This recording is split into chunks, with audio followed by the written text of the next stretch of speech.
Hello students, কেমন আছো সবাই? আশা করি তোমরা সবাই ভালো আছো। আমরা ইতোমধ্যে ডেটাবেস ম্যানেজমেন্ট সিস্টেম এই চ্যাপ্টারের উপর 7টা ক্লাস করেছি। সেখানে আমাদের অধিকাংশ টপিক্সই শেষ হয়ে গিয়েছে। শেষ যে টপিক্সটা বাকি ছিল সেটা ডেটা সিকিউরিটি। আমি এই ভিডিওতে ডেটা সিকিউরিটি সম্পর্কে বিস্তারিত আলোচনা করব এবং এর মধ্য দিয়ে আমাদের থিওরিটিক্যাল যে পার্ট আছে এই চ্যাপ্টার সেটা শেষ হয়ে যাবে। বাকি একটা ল্যাঙ্গুয়েজ আমাদের এখানে শিখতে হবে, সেটা হচ্ছে এসকিউএল শিখতে হবে আমাদের এখানে। সেটা আমি অন্য ভিডিওতে দেখাবো। তো চলো আর কথা না বাড়িয়ে ডেটা সিকিউরিটি সম্পর্কে জেনে নিই। আসলে আমরা ডেটাবেজে যখন ডেটা রাখি সেখানে অনেক গুরুত্বপূর্ণ ডেটা থাকে, তাই না? যেমন মনে করো আমার ক্রেডিট কার্ডের পাসওয়ার্ড থাকতে পারে, আমার ইমেইলের আইডি পাসওয়ার্ড আমি ডেটাবেজে রাখতে পারি। তারপরে মনে করো আমার কোনো পাসপোর্ট নাম্বার রাখতে পারি, আমার এনআইডি নাম্বার, এগুলো প্রত্যেকটাই কিন্তু গুরুত্বপূর্ণ ডেটা।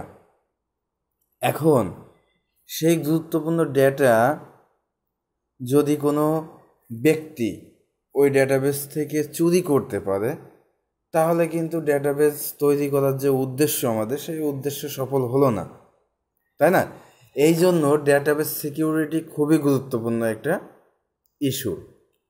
সেজন্য কি করা হয়, ডেটাবেস সিকিউরিটির জন্য বিভিন্ন পদ্ধতি আছে, সেই পদ্ধতিতে ডেটাকে সিকিউর করা হয়।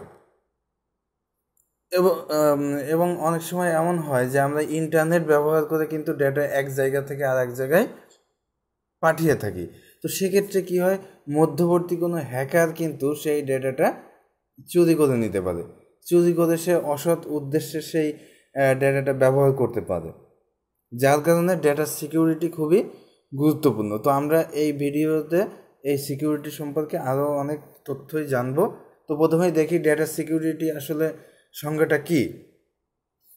বলছে কোনো অনির্দিষ্ট ব্যক্তি যাতে গোপনীয় ডেটা অ্যাক্সেস করতে না পারে সেই ব্যবস্থা করাই হচ্ছে ডেটা সিকিউরিটি। আমি যেটা বললাম যে কোনো অনির্দিষ্ট ব্যক্তি, অর্থাৎ যাদের অনুমতি নাই ডেটা ব্যবহারের, সেরকম কোনো ব্যক্তি যদি কোনো ডেটাবেজে অ্যাক্সেস করতে যাতে না পারে সেই ব্যবস্থা ডেটাবেজে রাখাই হচ্ছে ডেটা সিকিউরিটি।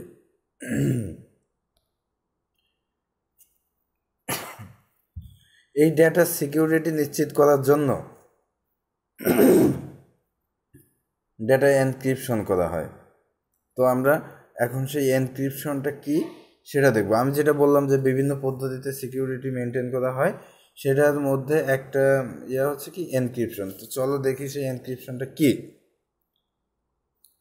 প্রথমে সংজ্ঞাটা দেখি। অতি স্পর্শকাতর ও গোপনীয় ডেটাকে নেটওয়ার্কের মধ্য দিয়ে ট্রান্সমিট করার সময় একটি বিশেষ কোডের মাধ্যমে এলোমেলো করার প্রক্রিয়াকে ডেটা এনক্রিপশন বলে। অর্থাৎ বিষয়টা কি, আমরা যখন নেটওয়ার্কের মধ্য দিয়ে কোনো ডেটা ট্রান্সমিট করি এক জায়গা থেকে আরেক জায়গায়, তখন এই ডেটা যদি মাঝখান থেকে কেউ চুরি করে নেয় তাহলে তো বুঝতেই পারছো অনেক ক্ষতি হয়ে যাবে। তো সেই জন্য কী করা হয়, এই ডেটাকে এলোমেলো করে পাঠানো হয়। অর্থাৎ মাঝখান থেকে যদি কেউ চুরিও করে তাহলে সে এটা বুঝতে পারবে না।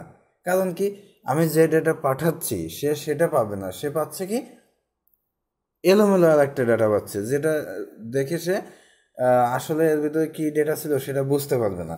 তো আমরা উদাহরণের সাহায্যে যদি এটা দেখি তাহলে খুবই সহজে এটা বুঝতে পারবো।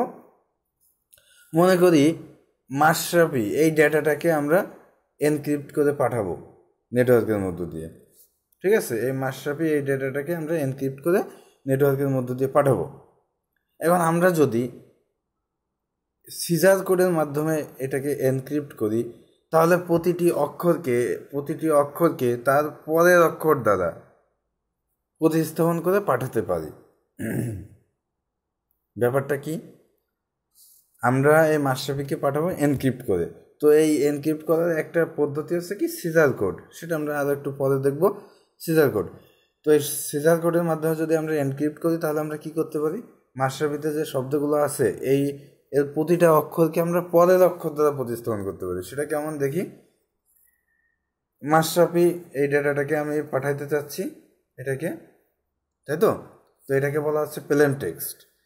এরপরে এটাকে যদি আমি সিজার কোডের মাধ্যমে এনক্রিপ্ট করি, প্রতিটা অক্ষরকে যদি তার পরের অক্ষরে প্রতিস্থাপন করি, তাহলে দেখো কি হয়।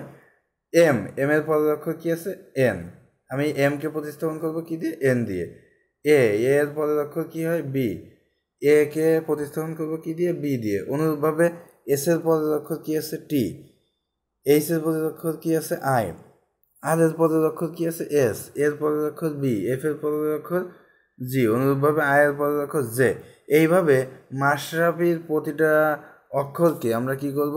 তার পরের অক্ষর দিয়ে প্রতিস্থাপন করব। অর্থাৎ আমি পাঠাচ্ছি হচ্ছে মাশরাফি, কিন্তু সেটা যাবে কি হয়ে? N B T I S B G J, এইভাবে যাবে। তাহলে মাঝখান থেকে যদি কেউ এই আমাদের এই ডেটাটাকে চুরি করে, সে অ্যাকচুয়ালি কী পাবে? সে অ্যাকচুয়ালি এই ডেটাটা পাবে। কথা বোঝা গেছে? তো সে যদি এই ডেটাটা পায়, সে কিন্তু কোনো কাজে লাগাইতে পারবে না, কারণ সে বুঝতে পারবে না যে আমি আসলে মাশরাফি এই ডেটাটা পাঠাতে চেয়েছি। এখন কথা হলো যে তাহলে যার কাছে আমি পাঠাচ্ছি সে এটা বুঝবে কিভাবে যে সেও তো এই ডেটাটা পাওয়ার কথা, তাই না? সেও তো এই ডেটা পাওয়ার কথা। তাহলে সে কিভাবে বুঝবে যে এখানে মাশরাফি পাঠানো হয়েছে? হ্যাঁ, সে বুঝতে পারবে, কারণ তুমি যে কোড দিয়ে এই যে কোড প্রতি অক্ষরকে তার পরের অক্ষর দিয়ে প্রতিস্থাপন করছো, এটা একটা কোড। তুমি যে কোড দিয়ে প্রতিস্থাপন করেছো বা পরিবর্তন করেছো, এনক্রিপ্ট করেছো, সেটা শুধুমাত্র তুমি যার কাছে পাঠাচ্ছ সেই জানবে, সেই এই কোডটা জানবে। তাহলে সে যদি এই কোডটা জানে, তাহলে সে তো বুঝতে পারবে যে এখানে যে মেসেজটা এসেছে তার প্রত্যেকটা আগের অক্ষরে প্রতিস্থাপন করলে অরিজিনাল ডেটা পাওয়া যাবে। আশা করি এনক্রিপশনটা বুঝতে পেরেছ। তো এরপরে আমরা দেখি আমাদের পরে কি আছে। এরপরে আমরা এখানে যে টপিকসগুলো দেখলাম, তোমার ওখানে দেখলাম প্লেন টেক্সট দেখলাম, তাই না? প্লেন টেক্সট দেখলাম, সাইফার টেক্সট দেখলাম। এই বিষয়টা আসলে কি? এনক্রিপ্ট করার পূর্বের অরিজিনাল যে মেসেজ সেটাকে বলা হয় প্লেন টেক্সট। অর্থাৎ আমরা যখন এনক্রিপ্ট করছি তার আগে তো অরিজিনাল মেসেজ আমাদের থাকে, যেটা আমি পাঠাইতে চাচ্ছি, এটাকে বলা হচ্ছে প্লেন টেক্সট। আর ওই প্লেন টেক্সটকে এনক্রিপ্ট করার পরে যে এলোমেলো যে টেক্সট পাওয়া যায় সেটাকে বলা হচ্ছে সাইফার টেক্সট। ঠিক আছে? তাহলে সাইফার টেক্সট যেহেতু এলোমেলো থাকে, তাহলে এটা হচ্ছে কি মানুষের পাঠযোগ্য হয় না। এই যে এখানে সেটা বলা আছে যে উল্লেখ্য সাইফার টেক্সট মানুষের পাঠযোগ্য নয়। এরপরে ডিক্রিপশন। তো এই এনক্রিপশনের বিপরীত প্রক্রিয়াটা হচ্ছে ডিক্রিপশন। অর্থাৎ আমরা তো ডেটা এলোমেলো করে পাঠাচ্ছি, তাই না? তো ওই যেটা বললাম, এলোমেলো করে ডেটা পাঠানোর পরে সেই ডেটাটা আমরা যার কাছে পাঠাচ্ছি ডেস্টিনেশন যে, তার তো ওটাকে আবার পড়তে হবে। এর জন্য কী করা হয়? এলোমেলো ডেটাকে আবার এনক্রিপশনের উল্টো প্রক্রিয়ায় কী করা হয়? প্লেন টেক্সটে রূপান্তর করা হয়। তো এই যেই প্রক্রিয়ায় এটাকে করা হয় সেটাকে বলা হচ্ছে ডিক্রিপশন। তো চলো এরপরে কি আছে দেখি।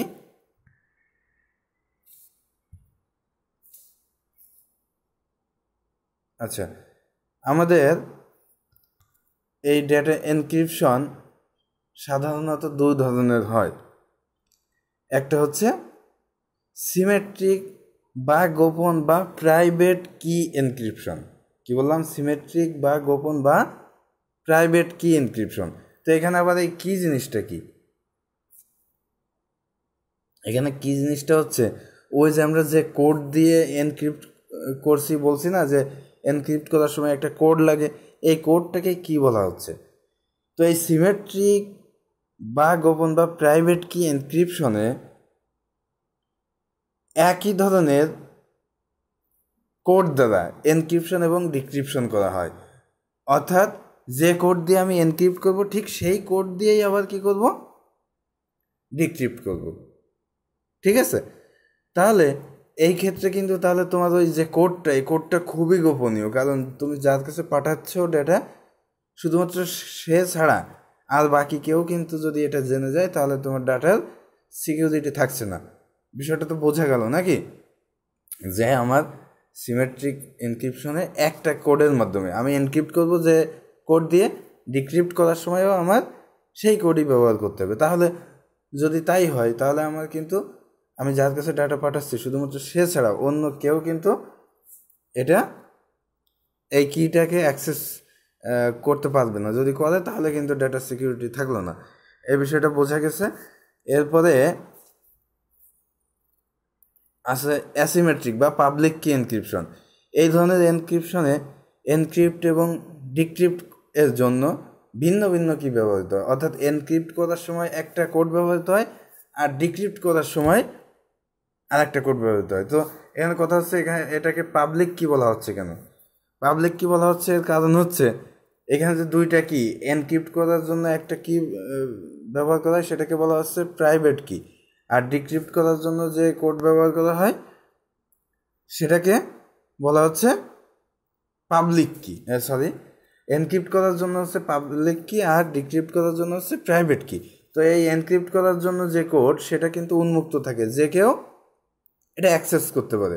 কিন্তু ডিক্রিপ্ট করার জন্য যে কোড শুধুমাত্র যে রিসিভার যার কাছে ডেটাটা যাচ্ছে সে এটা দিয়ে ডিক্রিপ্ট করতে পারবে, এছাড়া আর কেউ এই ডিক্রিপ্ট করার জন্য যে প্রাইভেট কিটা সেটা আর কেউ পাবে না। এটা বোঝা গেছে আশা করি। এই ডেটা এনক্রিপ্ট করার বিভিন্ন পদ্ধতি রয়েছে, যেমন এক সিজার কোড আমরা অলরেডি শিখেছি। এরপরে আছে ডেটা এনক্রিপশন স্ট্যান্ডার্ড বা এখানে DES হবে। আচ্ছা, এরপরে আছে ইন্টারন্যাশনাল ডেটা এনক্রিপশন অ্যালগোরিদম। তো আমরা এইগুলার বিস্তারিত আমাদের সিলেবাসে নেই, আমরা পড়বো না। সিজার কোডটা আমরা শিখেছি, এটা শিখলেই হবে। তো এরপরে কি আছে দেখি, আমাদের সর্বশেষ টপিকস ক্রিপ্টোগ্রাফি। ক্রিপ্টোগ্রাফি জিনিসটা কি? ডেটা এনক্রিপশন ও ডিক্রিপশন সম্পর্কে যে বিদ্যায় জ্ঞান লাভ করা যায় তাকে ক্রিপ্টো, অর্থাৎ যে বিদ্যায় ডেটা এনক্রিপশন এবং ডিক্রিপশন সম্পর্কে আলোচনা করা হয় তাকে ক্রিপ্টোগ্রাফি বলে। এরপরে আমি এই তোমার ডেটা সিকিউরিটির অর্থাৎ এনক্রিপশনের পুরো যে প্রক্রিয়াটা সেটা আমি একটা চিত্রের মাধ্যমে দেখিয়েছি। প্রথমে আমাদের কি থাকে, প্লেন টেক্সট থাকে। এই প্লেন টেক্সটকে আমরা কি করি, এনক্রিপশন করি। এনক্রিপশন করার পরে আমরা কি পাই, সাইফার টেক্সট পাই, তাই তো? আচ্ছা, এরপরে এই সাইফার টেক্সটকে আমরা কি করি, ডিক্রিপশন করি, রাইট? ডিক্রিপশন করি। তো এই ডিক্রিপশন করার পরে আমরা কি পাই, আমাদের যে অরিজিনাল প্লেন টেক্সট ছিল সেটা আমরা পাই। তো আশা করি তোমরা বুঝতে পেরেছ। এই অধ্যায়ের যাবতীয় থিওরিটিক্যাল যে টপিকস আছে আমি শেষ করে দিলাম। এখন দায়িত্বটা তোমাদের, তোমরা ভিডিওগুলো বারবার দেখবে, যদি না বোঝো আমাকে বলবে। আশা করি তোমরা এই অধ্যায়ে খুব ভালো একটা প্রস্তুতি হবে। আর আমি বললামই, এখানে যে SQL আছে সেটা আমি অন্য ভিডিওতে দেখাবো। সবাই ভালো থাকবে, সুস্থ থাকবে। আল্লাহ হাফেজ।